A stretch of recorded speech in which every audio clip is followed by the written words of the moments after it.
Baik, kita lanjutkan ya buku paket Matematika SMA kelas 10 halaman 71. Kita akan bahas soal berikutnya ya dari latihan 3.2. Nah, kita ke soal nomor 4. Pesawat kecil sedang mengisi bahan bakar dari pesawat besar di udara. Ya, berarti logikanya kedua pesawat saat ini sedang terbang ya Dek ya dengan kecepatan tertentu. Pertanyaannya adalah mengapa vektor kecepatan pesawat kecil harus ekuivalen atau sama dengan pesawat besar. Nah, coba kira-kira jawabannya apa? Jadi, ketika vektor kecepatan dari kedua pesawat ini sama ya atau ekuivalen, maka kedua pesawat dapat terbang atau bergerak saling beriringan satu sama lain. Tujuannya itu, ya Dek ya. Jadi supaya kedua pesawat dapat terbang saling beriringan. Nah, ini ya, saling beriringan. Atau dengan kata lain, ya Dek ya, supaya ya silakan dipilih salah satu ya, supaya kedua pesawat tidak terbang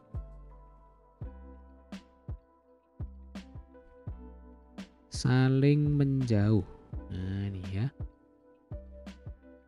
Kenapa sih ini penting? Ingat, jadi kan ceritanya pesawat kecil ini sedang mengisi bahan bakar dari pesawat besar. Makanya kalau kita perhatikan gambarnya, ada semacam saluran ya atau pipa yang berfungsi untuk menyalurkan bahan bakar dari pesawat besar ke pesawat kecil. Nah, kira-kira apa yang terjadi kalau pesawat besar ini bergerak lebih cepat dibandingkan dengan pesawat kecil? Nah, maka nanti proses pengisian bahan bakar tentu tidak dapat terjadi. Sebab pesawat besar ini bergerak meninggalkan, ya menjauhi pesawat kecil. Nah, sehingga kedua pesawat ini harus selalu berjalan secara beriringan. Ketika apa? Ketika pesawat kecil mengisi bahan bakar dari pesawat besar. Ya, jadi di sini kita tambahkan keterangan saja ya supaya semakin lengkap. Supaya kedua pesawat dapat terbang saling beriringan ya. Atau supaya kedua pesawat tidak terbang saling menjauh. Nah ini, sehingga proses pengisian bahan bakar dapat terjadi. Nah ini jawabannya ya. Atau supaya adik-adik bisa membayangkan ya, enaknya kita pakai angka saja. Jadi begini, kalau pesawat besar ini terbang ke kanan, ya dengan vektor kecepatan V1 sama dengan 100 km per jam. Nah, logikanya supaya pesawat kecil ini bisa mengisi bahan bakar dari pesawat besar ya, kecepatan gerak dari pesawat kecil ini harus mengimbangi kecepatan gerak dari pesawat besar. Ya, berarti ini V2, arahnya juga harus ke kanan, besarnya juga harus sama dengan 100 km per jam. Nah, sehingga kedua pesawat dapat bergerak saling beriringan. Ya, kedua pesawat tidak terbang saling menjauh sehingga proses pengisian bahan bakar ini dapat berlangsung ya, dapat terjadi. Oke, ini adalah jawaban untuk soal nomor 4. Sekarang kita ke soal nomor 5. Buatlah segitiga sama sisi. Kemudian bagilah ya menjadi beberapa segitiga kecil berukuran sama.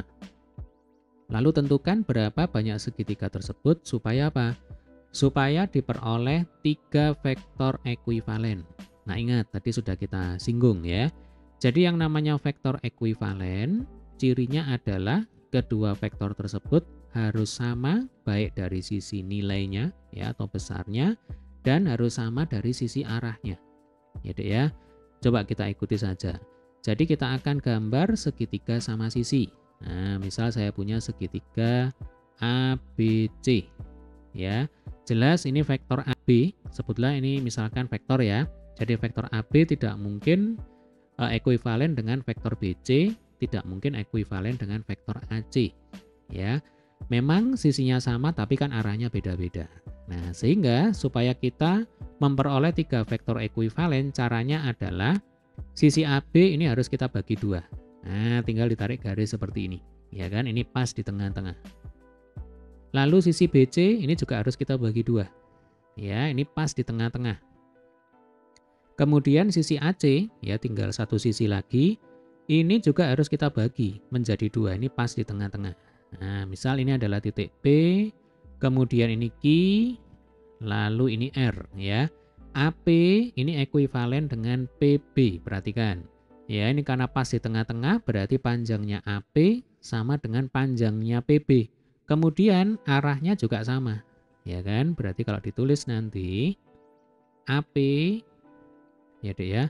Ini ekuivalen dengan vektor PB. Ya, vektor itu ada panah di atasnya. Terus mana lagi? BQ ya Dek ya, ini ekuivalen dengan QC. Nah, ini BQ ekuivalen dengan vektor QC. Ya, panjangnya sama, kemudian arahnya juga sama. Lalu pasangan yang ketiga adalah CR ya Dek ya. Nah, ini CR ekuivalen dengan RA. Nah, ini CR ekuivalen dengan RA ya. Jadi di sini kita sudah punya 3 vektor yang saling ekuivalen ya satu sama lain. Nah, pertanyaannya adalah ada berapa segitiga kecil yang berukuran sama? Ya tinggal dihitung ya. Ini segitiga pertama, segitiga kedua, ya kan? Misalkan ini titik O, berarti saya punya AOP, ya kan? Kemudian POB, lalu OQB, kan begitu. Ini segitiga ketiga, ya kan? Lalu segitiga keempat adalah OQC, ya kan? Segitiga kelima adalah ORC dan segitiga keenam adalah ORA. Nah, berarti nanti jawabannya adalah ada 6 segitiga ya. Kalau kita diminta untuk menuliskan, ya tinggal ditulis di sini. Berarti yang pertama segitiga apa tadi? Segitiga OPA ya, OPA. Nah, siku-siku di P. Lalu segitiga yang kedua adalah OPB ya, OPB. Nah, ini juga segitiga siku-siku di P. Kemudian yang ketiga adalah segitiga OQB. OQB ya, siku-siku di Q. Kemudian ini adalah segitiga OQC. OQC ya, siku-siku di Q. Lalu segitiga kelima adalah ORC ya. ORC, siku-siku di R. Segitiga yang terakhir, yang keenam, ya Dek ya, segitiga apa? ORA. Nah, ini juga siku-siku di R. Kalau kita hitung ada totalnya 6 segitiga. 1, 2, 3, 4, 5, 6. Nah, ini jawabannya. Ya, jadi ada 6 segitiga ya. Ada 6 segitiga kecil yang berukuran sama, sehingga dari satu buah segitiga sama sisi ABC ada 3 vektor ekuivalen. Baik, ini adalah penyelesaian untuk soal nomor 4 dan nomor 5. Sampai ketemu di video pembahasan soal berikutnya.